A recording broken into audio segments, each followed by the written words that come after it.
Hey guys, what we're going to be doing today is I'm going to show you how to put a new hammer spring in your Witness Elite Match. What you're going to need for this is a small screwdriver, small flathead screwdriver. I got some punches here. These are the kind of punches that have a little dimple on the head, the self-centering. These are really useful for when you're trying to push the pins out. It'll self-center in the hole and you won't have to worry about slipping off and scratching your frame up. You're going to need a hammer with like a rubberized or plastic head, so that way you don't accidentally miss and hit your gun or something. And then I got this block from Brownells, which you can set your gun on and then drive the pins out without scratching your gun up or anything. It's just a plastic puck basically. And then I got a 13-pound hammer spring that I'm going to be putting in. I think that replaces the stock 16-pound hammer pin or hammer spring. So I'm going to go ahead and show you guys how to put that in. First thing you want to do is obviously take your magazine out, unload your gun, just line up the holes, take the slide off.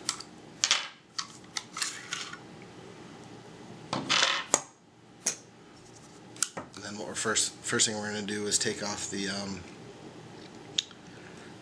Sear housing, and then we'll go ahead and take the hammer out. So I'll show you guys how to do that. Alright, so once you take your slide off and you got everything set up, what you want to do is there's a little spring here that holds your Sear, and then there's a tiny little groove right next to it. What you're going to want to do is take your flathead screwdriver, push it up and over onto that little groove. Can be kind of tricky. There we go. And then it'll hold it in that little groove, and then what you can do is from the other side you can slowly push your hammer out, or I mean your safety, sorry, and then you take your safety out, and now you should be able to wiggle this little guy forward. Sometimes it helps to work the trigger and the hammer.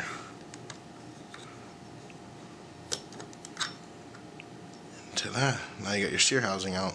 It's pretty easy. You don't really need to do anything else to it besides just taking it out. If you want, you could push that pin out and then you would separate your Sear and the Sear pin and the Sear spring, but that's all there is to getting it out. And now we'll go ahead and remove the hammer.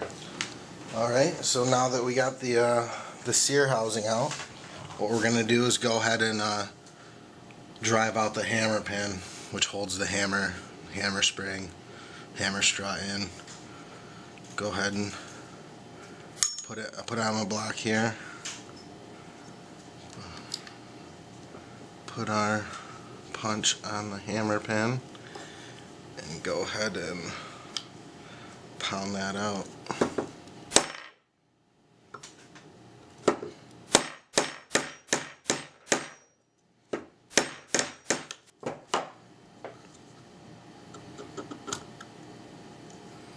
Kind of hold it when you pull the punch out so your hammer and spring don't go flying, and then it just drops out like that.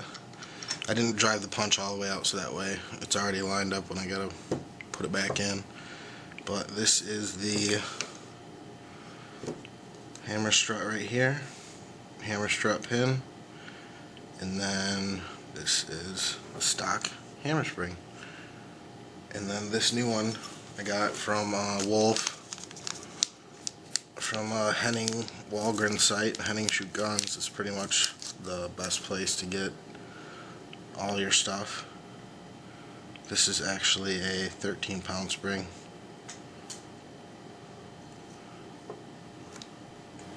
Well, I figure since we had the hammer out, what I'm going to do is I'm going to polish the sides of the hammer.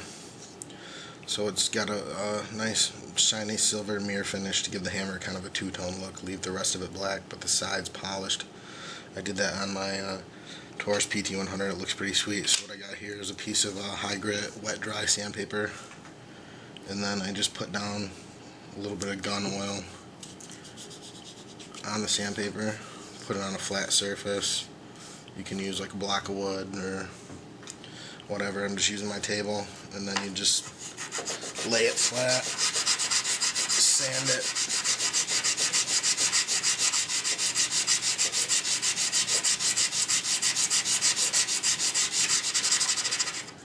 Sand the sides of it, and you can see it already that it's already starting to get real nice and silver. So we're just going to go ahead and keep sanding that till it's got a nice mirror finish, and then we'll give it a cool kind of two-tone look when we put it back in there. So I'm just going to go ahead and finish that. Alright guys, so I polished that up with a sandpaper. Probably took about 5 minutes aside, and then I hit it with my Dremel tool and some polish, and now you can tell it pretty much has a mirror finish, but then on the sides, top, it's black. So it'll make kind of a cool two-tone look when I get it back in the gun. You know, it'll be kind of a two-tone hammer to match the finish of the gun. So that'll probably, you know, just a little something you can do while you have it out, and it might smooth up the hammer action a little bit too. Just having the side smoothed out. So something easy you can do while you have your gun apart. All right. Guys, now what we'll try and do is put the hammer back in with the new spring. We'll put just a little bit of oil on here and on this joint. Get it oiled up. Cat just puked all over the floor underneath the table, but we won't mind that right now. Get your hammer.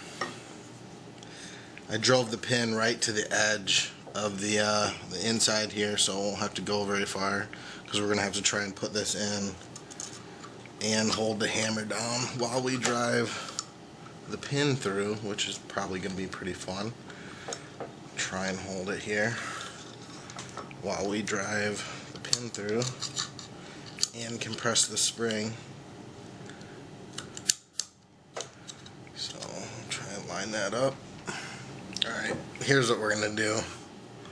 I put this other punch in on the other side, kind of like a guide, and then we'll slip that right through the block here. Move the camera over. Kind of like a guide pin, and we'll try that. This is kind of difficult.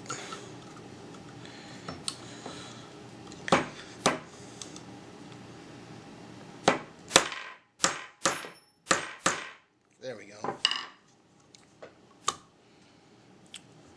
Use that as a guide pin, and that will help us get that in there. And just punch it back flush.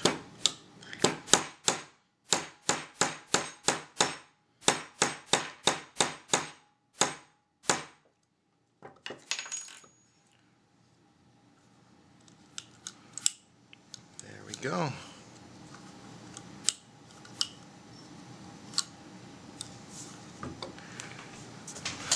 Now we got that back in there, you can see it's got that nice two-tone look that matches the frame, and it is now a lot easier to pull back, which will lighten the trigger pull.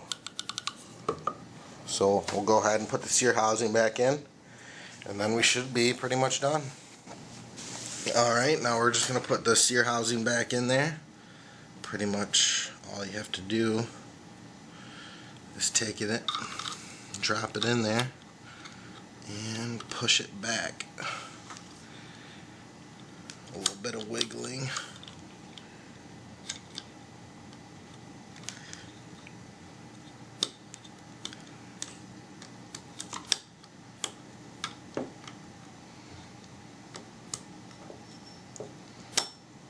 There.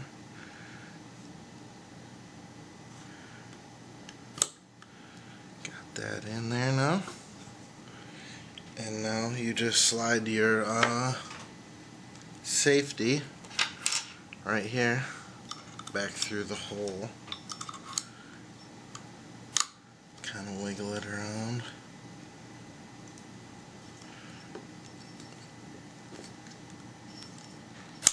Till you get it in there. Once you got it popped in, just take that spring that we set on that old groove, push it over, and there you have it. Now we got that hammer in there with the lighter spring and the trigger pull. Wow, that is quite a substantial difference in trigger pull weight. So there you have it, guys. Now we got it all back together and got the lighter hammer spring in there, which lightens the trigger pull considerably. I can notice from the stock. Yeah, it's not anything. It was great before, but now it's even better. Got that nice two-tone hammer look to it. Sides are silver, but the back and the tops are black. Just kind of just a little custom look to it. I also added the fiber optic front sight, which is great. So I'll be able to see. You'll be able to see better when you line it up. The black ones were just too dark, especially if you shoot at an indoor range a lot. The black on black with a dark indoor range, it's just hard to see. But this fiber is really going to make a difference, I think, which is pretty sweet. So all in all, that's it. Pretty easy. Hardest part is just holding that hammer in there while you're trying to drive the pin through. But if you use one of your other punches, use it kind of like a dummy pin to hold the hammer in while you drive the pin through. That seemed to work good. But we shouldn't have to take it off anymore. As soon as I'm going to get the flat trigger and stuff, and when we do a trigger job on the inside part, I'll show you how to take the trigger out and the trigger bar and stuff, and show you what parts to polish to make the trigger even better. So that's it, guys. Thanks.